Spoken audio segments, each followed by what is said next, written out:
Recentemente, o Reino Unido optou pela saída da União Europeia após a maioria da população votar pelo sim em um referendo.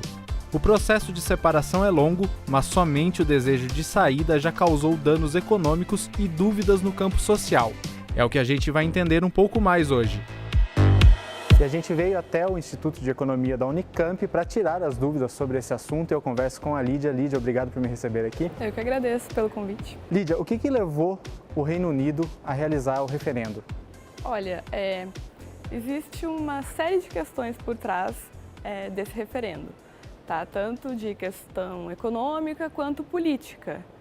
Na verdade, alguns referendos já tinham sido realizados em outros países, inclusive questionando a própria Escócia. Já tinha feito um referendo para saber se saía do Reino Unido ou não. Então, existe uma série de tensões na Europa em relação à União Europeia que não vem de hoje. Mas muita gente atribuiu a saída a questões econômicas. Eu acredito que a motivação principal seja política, tá? Relacionado à imigração. Eu acho que essa é a motivação mais forte. Esse seria o motivo principal de optar pela saída? Sim, até os votos, a motivação, as pesquisas em relação aos votos indicaram que o que determinou não foi a questão econômica, né? Até porque a maioria dos economistas e da população não vê, na verdade, benefício econômico em sair, assim. E quais são as consequências imediatas para a economia do Reino Unido e do mundo como um todo? Então, a gente pode dividir os impactos em impactos de curto prazo, que é o que a gente já pode sentir, e impactos que se prolongarão aí nos próximos anos. O principal impacto é no mercado financeiro, é esse pânico que isso suscita nos agentes. Então, o que acontece? A primeira coisa que a gente viu foi a Libra despencando, né? Caiu ao patamar mais baixo frente ao dólar nos últimos, 30 anos. Existe uma volatilidade muito grande da Libra, tanto é que se a gente for numa casa de câmbio, hoje a gente não consegue comprar a Libra, porque ninguém quer segurar a moeda, porque não sabe o que vai acontecer amanhã com a taxa de câmbio. Cai o preço das ações, cai o preço de ações de banco e de empresas que são voltadas para a economia do Reino Unido. E os agentes fogem para quê? Para o dólar, para títulos do governo americano, do governo japonês, do governo da Alemanha, títulos alemães. Inclusive, os títulos de maturidade de 10 anos da Alemanha chegaram a ter um rendimento negativo. O que seriam esses títulos de maturidade? São títulos que ficam mais tempo, como se a gente estivesse emprestando para o governo alemão.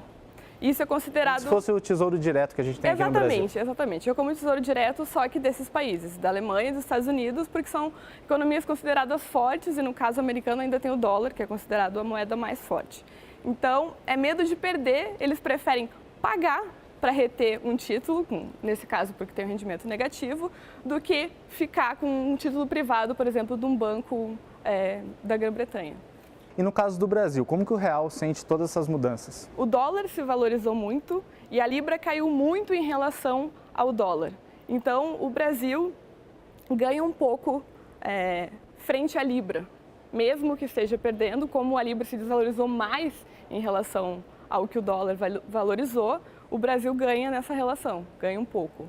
Para o Reino Unido, quais que podem ser as consequências futuras dessa saída, se ela realmente vier a acontecer, porque por enquanto eles ainda estão debatendo ali? Bom, a Grã-Bretanha pode, por causa disso, por causa da queda nos investimentos diretos estrangeiros, pode ter um efeito na piora do financiamento da balança comercial, porque a Grã-Bretanha o Reino Unido tem um déficit em conta corrente muito grande com a própria União Europeia. Isso na parte de comércio mais imediata, mas no longo prazo, o que eles clamam é uma liberdade de fazer acordos bilaterais com outros países, com países da Europa e ter uma liberdade maior de comércio.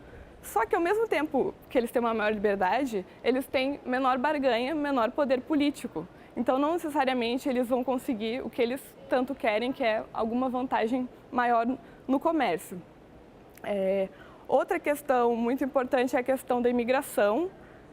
Os imigrantes, na verdade, as pessoas acham que os imigrantes são uma coisa ruim para o país, muito por causa do que é divulgado na mídia, né? Uma coisa muito, muito forte de que isso seria ruim. Mas eles contribuem desde 2005 para metade do crescimento do PIB do Reino Unido, contribuíram para a criação de 2 milhões de empregos nos últimos anos. A maioria dos imigrantes tem pelo menos nível secundário, então não é aquela imagem que a gente poderia ter de um trabalhador braçal que invade esses países. Não é isso que está acontecendo. Então, talvez até tenha uma motivação xenófoba para a saída do Reino Unido. Para a União Europeia, quais podem ser as consequências? A União Europeia certamente perde também, porque o Reino Unido é um dos principais parceiros econômicos, né, juntamente com França e Alemanha. O que acontece, de maneira geral, na Europa é que a balança de poder fica desequilibrada.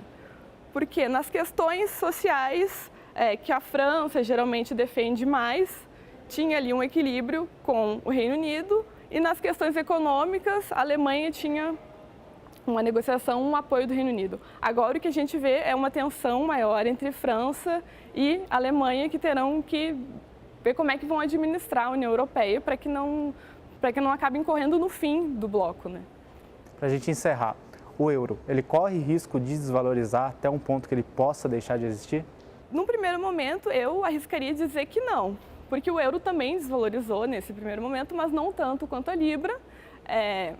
A União Europeia aparentemente ainda é um bloco sólido, é um bloco que levou 40, quase 50 anos para ser construído.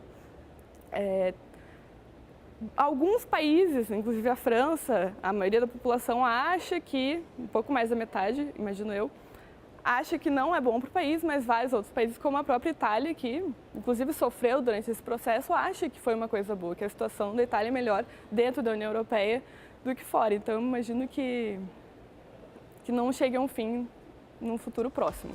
Tá, joia. Muito obrigado, Lídia. Eu que agradeço. Essa foi a entrevista de hoje. Até a próxima.